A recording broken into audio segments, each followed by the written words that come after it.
सौर से मिलने वाली विद्युत शक्ति या दिष्ट होने के कारण जो विद्युत यंत्र डीसी विद्युतीय शक्ति पर चलते हैं, lighting emitting diode LED bulb, LED का उपयोग फुल पारामर लाइट इमिटिंग डायोड पर आधारित विद्युत बल्ब उस जगह से सीधे उपयोग में लाई जाती है, परंतु सौर सेल से प्राप्त होने वाली ऊर्जा को प्रकाश द्वारा उपलब्ध होने वाली ऊर्जा ही बनती है। यह अतः यदि ऊर्जा अनेक समय में उपयोग में लानी हो तो वह विद्युत सेल बैटरी में संचित करनी पड़ती है।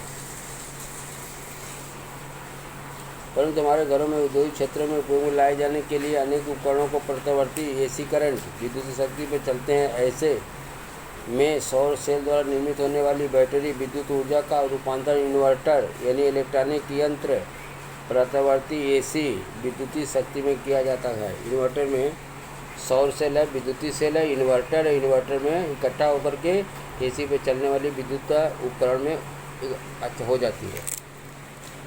सौर सेल द्वारा निर्मित विद्युतीय ऊर्जा इन्वर्टर यानी एसी में रूपांतरित अनेक सौर पैनल एकत्र होकर अपेक्षित विद्युतीय ऊर्जा का निर्मित की जा सकती है। नीचे दी गई आकृति में दर्शाए गए ऐसे एक पैनलों द्वारा निर्माण की गई डीसी शक्ति इन्वर्टर के माध्यम से एसी शक्ति में रूपांतरित की जाती है। ट्रांसफार्मर की सहायता से यह शक्ति आवश्यक उतने विभवांतर और विद्युत धारा के रूप में विद्युतीय वितरण जाल में वितरित की जाती है।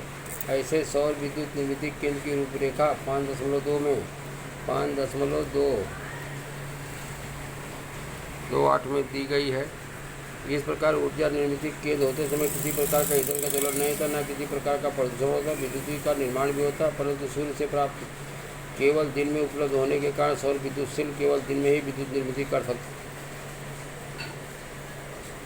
भारत में कुछ प्रमुख सौर विद्युत निर्मित और उनकी जानकारी को भी खोजना है। सौर उसमें 16 टर्मिनल विद्युतीय, कोयला, परमाणु ऊर्जा, ऊष्मीय ऊर्जा द्वारा प्राप्त होने वाली उससे विद्युतीय निर्मित की जाती है। हमने देखा ऐसे ही ऊष्मीय ऊर्जा सूर्य प्रकाश से प्राप्त होने वाली ऊर्जा के निर्माण में भी किया जा सकता है।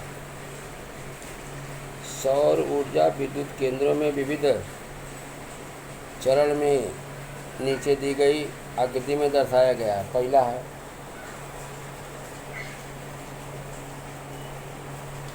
सूर्य प्रकाश एकत्रित करने के लिए परावर्तक होता है। एकत्रित सूर्य प्रकाश की ऊर्जा को अवशोषित करने के लिए अवशोषक होते हैं। वाष्प पर चलने वाले टरबाइन होते हैं। फिर वह विद्युत जनित हो जाता है, टरबाइन से जनित जुटा होता है। जब जनित से ही क्या होता है, विद्युत धारा निर्माण हो जाता है। इस प्रक्रिया द्वारा क्या करते हैं हम कर सकते हैं।